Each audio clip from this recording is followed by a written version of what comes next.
guys, kita ketemu lagi dalam Sate Bareng Yuk di hari Sabtu ini, tanggal 3 Oktober 2020. Adapun tema sate kita pada hari ini yaitu kebaikan berasal dari kejahatan. Judul di atas aneh ya teman-teman, bukankah kebaikan akan melahirkan kebaikan? Tapi judul ini dimaksudkan untuk melihat kejahatan Yehuda dan kebaikan Yusuf. Yehuda adalah anak Yakub dari istri pertama yang bernama Lea. Sedangkan Yusuf adalah anak Yakub dari istri kedua yang bernama Rahel. Mungkin itulah alasannya mengapa kisah Yehuda ini menyelip di antara kisah Yusuf. Kalau kita baca sebelum dan sesudah kejadian pasal 38, semuanya bicara mengenai Yusuf yang gagah, bijaksana, dan baik hati. Tapi pasal 38 seolah terselip kisah Yehuda yang jahat. Penulis Alkitab mungkin menuntun kita untuk melihat perbandingan yang baik dan yang jahat. Yuk teman-teman, kita baca dulu kisah Yehuda dan Tamar dalam Kejadian 38 ayat 1 sampai dengan 31. Firman Tuhan berbunyi demikian. Pada waktu itu Yehuda meninggalkan saudara-saudaranya dan menumpang pada seorang adulam yang namanya Hira. Di situ Yehuda melihat anak perempuan seorang Kanaan, nama orang itu ialah Shua. Lalu Yehuda kawin dengan perempuan itu dan menghampirinya. Perempuan itu mengandung lalu melahirkan seorang anak laki-laki dan menamai anak itu Er. Sesudah itu perempuan itu mengandung lagi lalu melahirkan seorang anak laki-laki dan menamai anak itu Onan.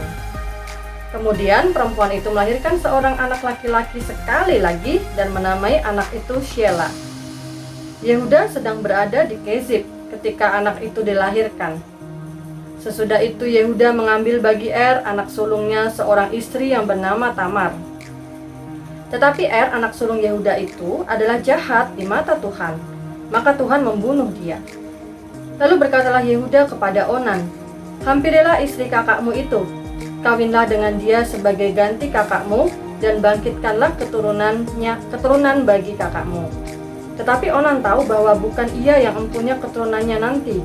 Sebab itu setiap kali ia menghampiri istri kakaknya itu, ia membiarkan maninya terbuang supaya ia jangan memberi keturunan kepada kakaknya. Tetapi yang dilakukannya itu adalah jahat di mata Tuhan, maka Tuhan membunuh dia juga. Lalu berkatalah Yehuda kepada Tamar, menantunya itu, "Tinggallah sebagai janda di rumah ayahmu, sampai anakku Shelah itu besar." Sebab pikirnya, jangan-jangan ia mati seperti kedua kakaknya itu. Maka pergilah Tamar dan tinggal di rumah ayahnya. Setelah beberapa lama matilah anak Shua, istri Yehuda. Habis berkabung, pergilah Yehuda ke Timnah kepada orang-orang yang menggunting bulu domba-dombanya bersama dengan Hira sahabatnya orang adulam itu. Ketika dikabarkan kepada Tamar, "Bapa mertuamu sedang di jalan ke Timnah untuk menggunting bulu domba-dombanya," maka ditanggalkannya lah pakaian kejandaannya, ia bertelepung dan berselubung, lalu pergi duduk di pintu masuk ke Enaim yang di jalan ke Timnah, karena dilihatnya bahwa Shelah telah menjadi besar dan dia tidak diberikan juga kepada Shelah itu untuk menjadi istrinya. Ketika Yehuda melihat dia, disangkanya lah dia seorang perempuan sundal, karena ia menutupi mukanya. Lalu berbalinglah Yehuda mendapatkan perempuan yang di pinggir jalan itu serta berkata, "Marilah, aku mau menghampiri engkau." Sebab ia tidak tahu bahwa perempuan itu menantunya. Tanya perempuan itu, "Apakah yang akan kau berikan kepadaku jika engkau menghampiri aku?" Jawabnya, "Aku akan mengirimkan kepadamu seekor anak kambing dari kambing dombaku." Kata perempuan itu, "Asal engkau memberikan tanggungannya sampai engkau mengirimkannya kepadaku." Tanyanya, "Apakah tanggungan yang harus kuberikan kepadamu?" Jawab perempuan itu, "Cap meteraimu serta kalungmu dan tongkat yang ada di tanganmu itu." Lalu diberikannya lah perempuan semuanya itu kepadanya, maka ia menghampirinya. Perempuan itu mengandung daripadanya. Bangunlah perempuan itu lalu pergi. Ditanggalkannya lah telekungnya dan dikenakannya pula pakaian kejandaannya. Adapun Yehuda, ia mengirimkan anak kambing itu dengan perantaraan sahabatnya, orang adulam itu, untuk mengambil kembali tanggungannya dari tangan perempuan itu, tetapi perempuan itu tidak dijumpainya lagi. Ia bertanya-tanya di tempat tinggal perempuan itu. Di manakah perempuan jalang yang duduk tadinya di pinggir jalan di Enaim itu? Jawab mereka, tidak ada di sini perempuan jalang. Kembalilah dia kepada Yehuda dan berkata, tidak ada kujumpai dia. Dan juga orang-orang di tempat itu berkata, tidak ada perempuan jalang di sini. Lalu berkatalah Yehuda, biarlah barang-barang itu dipegangnya supaya kita jangan menjadi buah olok-olok orang. Sungguhlah, anak kambing itu telah kukirimkan, tetapi engkau tidak menjumpai perempuan itu. Sesudah kira-kira 3 bulan dikabarkanlah kepada Yehuda, Tamar, menantumu, bersundal, bahkan telah mengandung dari persundalannya itu. Lalu kata Yehuda, bawalah perempuan itu supaya dibakar. Waktu dibawa, perempuan itu menyuruh orang kepada mertuanya mengatakan, dari laki-laki yang empunya barang-barang inilah aku mengandung. Juga dikatakannya, periksalah, siapa yang mempunyai cap meterai serta kalung dan tongkat ini? Yehuda memeriksa barang-barang itu, lalu berkata, bukan aku, tetapi perempuan itulah yang benar, karena memang aku tidak memberikan dia kepada Shelah anakku. Dan ia tidak bersetubuh lagi dengan perempuan itu. Pada waktu perempuan itu hendak bersalin, nyatalah ada anak kembar dalam kandungannya. Dan ketika ia bersalin, seorang dari anak itu mengeluarkan tangannya, lalu dipegang oleh bidan, diikatnya dengan benang kirmisi serta berkata, inilah yang lebih dahulu keluar. Ketika anak itu menarik tangannya kembali, keluarlah saudaranya laki-laki dan bidan itu berkata, alangkah kuatnya engkau menembus keluar. Maka anak itu dinamai Peres. Sesudah itu keluarlah saudaranya laki-laki yang tangannya telah berikat benang kirmisi itu, lalu kepadanya diberi nama Zerah. Nah teman-teman, Allah itu sebetulnya telah bekerja secara misterius untuk mengirim bangsa Israel ke Mesir, juga untuk memurnikan dan memelihara Israel walaupun melalui penderitaan. Itu juga yang mendorong Yakub cenderung memurnikan keluarganya. Dia menghindar kawin campur dengan bangsa-bangsa lain.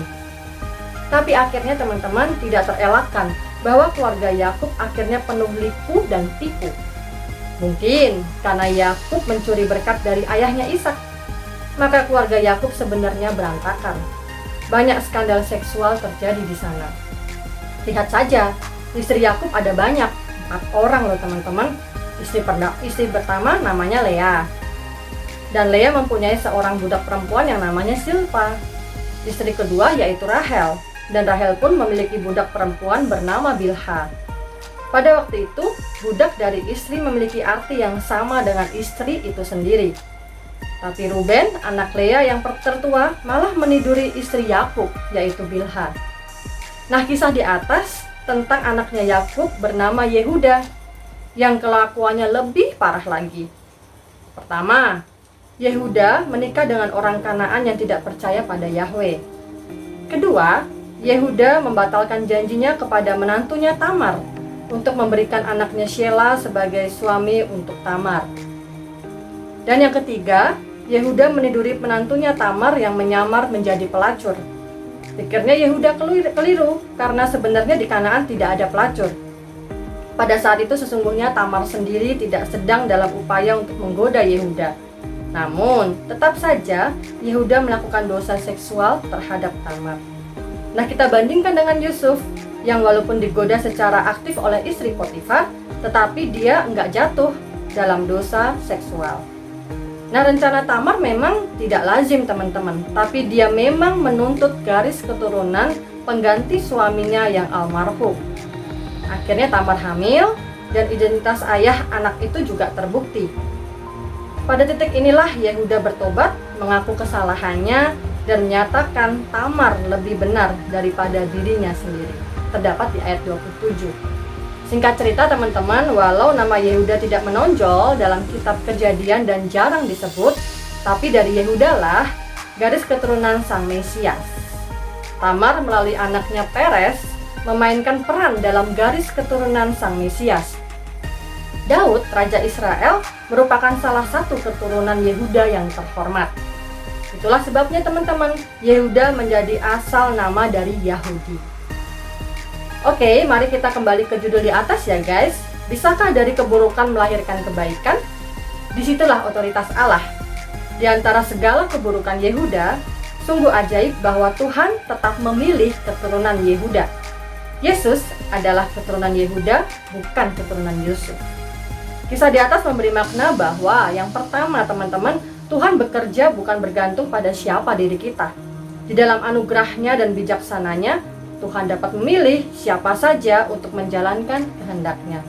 Dan yang kedua, kisah pemilihan Yehuda mengajarkan pada kita suatu prinsip bagaimana kasih karunia diberikan oleh Allah kepada manusia yang berdosa. Di hadapan Tuhan, semua manusia sama berdosanya, sama tidak layaknya, dan semuanya sama-sama membutuhkan anugerah. Jika tongkat Yehuda akhirnya dikembalikan lagi oleh Tamar, dan anugerah Tuhan dikembalikan ke tangan Yehuda, maka kita pun bisa teguh memegang tongkat kebenaran itu, dan akan menerima anugerah dari Tuhan. Kita hanyalah tanah liat ya guys ya, yang siap sedia dibentuk oleh Allah. Tuhan memberkati. Hai guys, nah itu tadi renungan kita pada hari ini ya. Dari cerita Yehuda dan Tamar kita melihat bahwa setiap manusia itu di hadapan Tuhan sama-sama berdosa. Jadi semua manusia butuh anugerah Allah. Nah Tuhan bekerja bukan tergantung pada siapa diri kita, tetapi Tuhan itu dapat memilih siapa saja untuk menjalankan kehendaknya. Nah untuk menutup saat teduh kita pada hari ini, ayo kita sama-sama berdoa ya. Tuhan Allah Bapa kami dalam kerajaan surga, terima kasih ya Bapa atas kesempatan kami dapat mendengarkan saat teduh pada hari ini. Tuhan terima kasih karena Engkau telah mengingatkan kami bahwa kami semua adalah manusia yang berdosa. Kami semua sama di hadapan Engkau dan kami semua bisa memiliki kesempatan untuk mendapatkan anugerah-Mu untuk menjalankan tugas-tugas kami di dunia untuk memuliakan Engkau. Terima kasih ya Bapa. Hanya di dalam nama-Mu kami berdoa dan mengucap syukur. Amin. Nah, jangan lupa besok kita akan ada ibadah di channel ini. Jadi, jangan lupa untuk ibadah terus ya. Terus hari Senin nanti kita ada saat teduh bareng lagi di channel ini. Ayo kita bagikan saat teduh ini ke teman-teman kita. Semoga mereka juga dapat berkatnya. Kalau misalnya kalian punya pergumulan dan pertanyaan, kalian bisa langsung DM ke Instagram kita @youth_gki_kanaan. Dan dengerin podcastnya juga ya. Jangan lupa hari ini kita akan ada Zoom Fellowship jam 7 malam. Nah linknya nanti akan dibagikan dan di-share di grup WA maupun grup lain teman-teman semua. Jadi jangan sampai ketinggalan untuk join. Have a blessed weekend. Tuhan Yesus memberkati. Oke guys, kembali lagi dalam obrolan santuy anak milenial. Dengan tema podcast yang akan kita bawakan yaitu setan. Tema kesukaan aku banget ini. Kok takut setan nggak? Serem kok, tetap kok serem banget kok. Ceritain dong. Dikejar kok, dikejar. Bener kok. Di rumah kosong, aduh serem banget. Apakah iblis pernah dipakai Tuhan untuk menggenapi rencananya? Kita juga ada pertanyaan nih. Koko percaya nggak sih kayak tentang zodiak itu Virgo, Scorpio, terus yang kayak show gitu? Koko percaya nggak sih? Penting banget kita bangun relasi yang dekat sama Tuhan dan sama Roh Kudus. Supaya apa? Supaya kita bisa tahu dan kita bisa bedain yang mana suara Tuhan, yang mana suara iblis. Sebenarnya kan orang Tuhan sendiri kan bilangnya percayalah pada aku, begitu kan?